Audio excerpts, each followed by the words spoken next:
and tallying orders. But with God's help, I can do this. My heart's in the right place, Lydianne reminded herself fervently. Just look at what my friends and I have accomplished over the summer. The stable across the way was falling in on itself, and now it's full of successful shops that attract hundreds of shoppers to Morningstar every Saturday. And its commissions have funded the new schoolhouse. Lydianne and her maidel friends felt extremely pleased about the businesses that now thrived because they had believed in the power of their positive intentions, and because the old Order Church District had bought the property as both a place to hold its auctions and where a new schoolhouse could be built on higher ground. In the first light of this August morning, the white geraniums, purple petunias, bright green sweet potato vines, and yellow marigolds filling the marketplace's window boxes glowed in the rays of the rising sun. The stable's deep red walls shone with the care she and her friends had lavished upon the building. Inspired by the sight, Lydianne firmly believed that her ability to manage money, solve problems, and deal effectively with people would be her finest assets as she took on the challenges of teaching Morningstar's Amish scholars. It was her deepest desire to share her love of learning, to share the best of herself, with the children who'd be charged to her care, even if one child in particular was the reason she craved the position.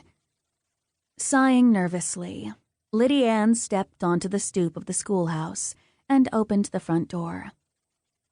Pete Shetler, Bishop Jeremiah's nephew, had built the school on a hillside in the style of a bank barn, which meant the front entrance to the classroom was on flat ground, and the lower level was also accessible without any outside stairs.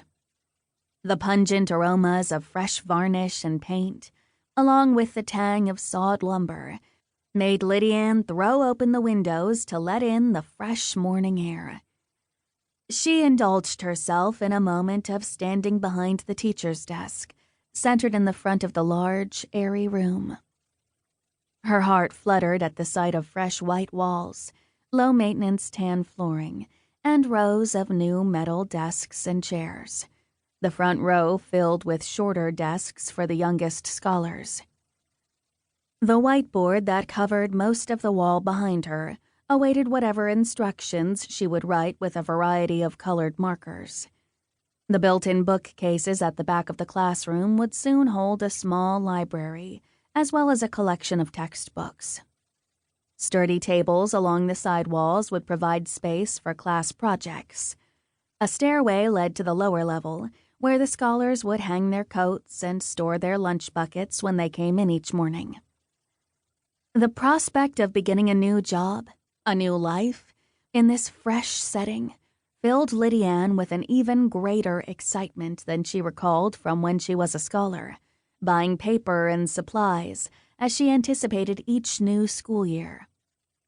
Even at 23, she loved learning new things, and she eagerly looked forward to passing on her enthusiasm for reading, writing, and arithmetic to, "Good morning, Lydianne."